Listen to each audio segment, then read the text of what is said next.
The Curse of Oak Island. Marine archaeologist explains what the guys have found in the swamp.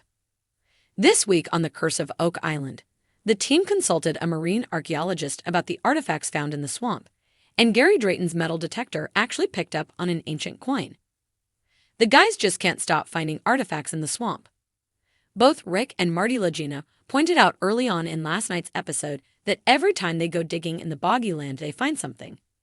These finds range from ancient tools to ship's railings and decking, to an actual stone roadway and a ship's wharf. Later in the episode, Dr. Ian Spooner referred to the swamp as a book because they find something significant every time they look into it. And it was no different yesterday as Gary Drayton and Billy Darhart continued to pull various pieces of wood out of the marshy land. Unfortunately, Gary still doesn't have a wood dance to accompany his gold dance, but he still couldn't hide his excitement over the variety of interesting items they were uncovering. Dr. Lee Spence expected the Oak Island artifacts.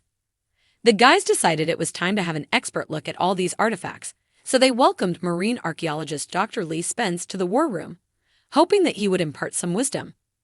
The team is still hoping that an ancient treasure ship is buried in the swamp, and they mainly wanted Lee to let them know if these artifacts were nautical in origin. Lee has spent a lifetime researching maritime history, and he found his first wreck on a dive when he was just 12 years old, so there was no doubting his credentials. And he told the guys exactly what they wanted to hear. Most of the items found could easily be part of a ship, he said. There was one item that looked like a rather large wooden pin, which Lee said was likely a fid.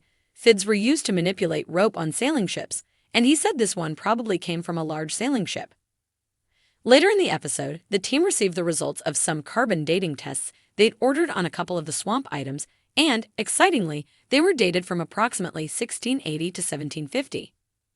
These dates, or similar, keep cropping up in the course of their research, and everyone is starting to believe that something of great significance happened on Oak Island sometime between 160 and 1750. There was excitement over a coin find, but disappointment at the money pit. Meanwhile, Gary Drayton actually found a coin, and no, it wasn't a Canadian dollar. Yes, you read that right. The metal detectorist, along with Michael John, were exploring Lot 32 near the swamp by the coast, when they found the circular coin-like object. Gary thought it looked very similar to two British 17th century coins the guys found in 2018. But he resisted the urge to scrape the dirt off for fear of damaging it, and sent it off to the archaeology trailer for proper study. We'll hopefully hear the results of that next week. Regulars of the show will know you can't have a high without a low on Oak Island. With that in mind, it was perhaps no surprise that there was a major disappointment at the money pit. Last week, there was lots of excitement when they thought they'd hit a cavity that may have been a secret chamber. And their excitement was again piqued last night when the drill appeared to hit the cavity once again. However, disappointment crept into their faces when a core sample pulled up some eelgrass. This organic material was used with coconut fiber in the construction of flood tunnels. This meant the cavity was unlikely to be a secret chamber stuffed with treasure, but was probably a boring old flood tunnel. The Curse of Oak Island. Marine archaeologist explains what the guys have found in the swamp. The murky waters of the Oak Island swamp have long been a tantalizing piece of the island's mystery puzzle. Over the years, viewers of The Curse of Oak Island have watched Rick and Marty Lagina, along with their team of researchers, divers, and metal detection experts, delve into its muck with boundless determination. But now, after seasons of speculation, red herrings, and backbreaking labor, the swamp may be about to reveal its most compelling featured the arrival of a world-renowned marine archaeologist, Dr. Evelyn Montrose, who had been quietly working alongside the team in the background. Her expertise in underwater structures and ancient shipwrecks brought a fresh perspective to the enigmatic findings in the swamp. And what she revealed might finally change everything. #### The swamp's bizarre anomalies. Over the seasons, Oak Island swamp has delivered several baffling discoveries.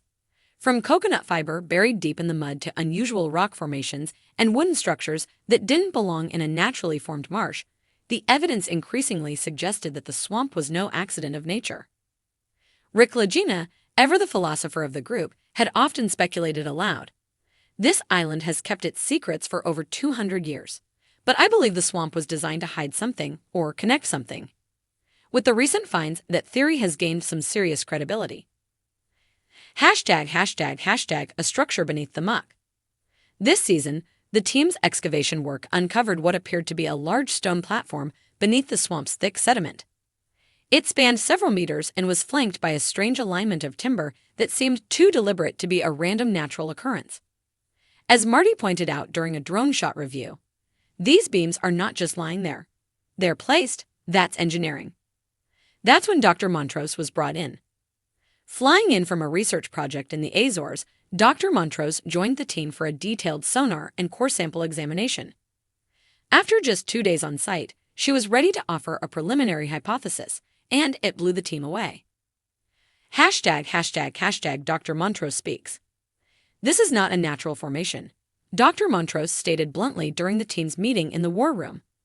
You have a carefully layered platform made of stone and wood, possibly dating back to the late 1600s.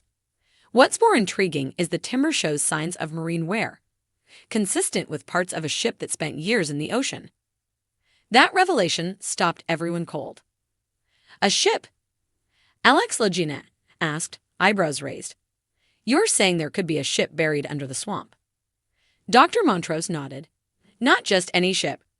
From the structure, I believe it's a scuttled bark, a small merchant vessel, possibly European, deliberately run aground or dismantled and used as a base for something more significant.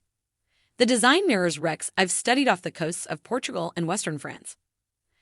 #### The Templar connection resurfaces. Suddenly, centuries-old theories were back on the table. The team scrambled to cross-reference historical maps, accounts of pirate activity, and any signs of Templar movement during the 17th century. The swamp, previously seen as an environmental anomaly, could now be the resting place of a vessel used in transporting treasure or sacred artifacts. This fits with the idea of a pre-French or Templar landing, Doug Kroll added, poring over ancient documents. If the Templars or some secretive group wanted to hide their cargo, they could have used the ship itself as a base structure, sank it, then built the swamp around it as a cover. Ingenious, really. Gary Drayton was practically buzzing. Mate, if that's true, we might be sitting on the single biggest piece of the puzzle. And who knows what's still inside that wreck? #### A hidden vault. What gave even more weight to the theory was the latest seismic scan from the swamp's southeastern quadrant. The scan revealed a deep cavity below the supposed stone platform. It was roughly rectangular, around 6x10 feet, and sat about 10 feet below the current swamp level. Could this cavity be a vault? The Laginas wasted no time. With Rick leading the charge, excavation equipment was brought in, and the delicate process of draining a new trench began. Every movement was cautious. If there was a centuries-old shipwreck and a potential treasure vault beneath them, one wrong move could collapse the entire structure. We're treading on sacred ground here, Rick whispered during a confessional.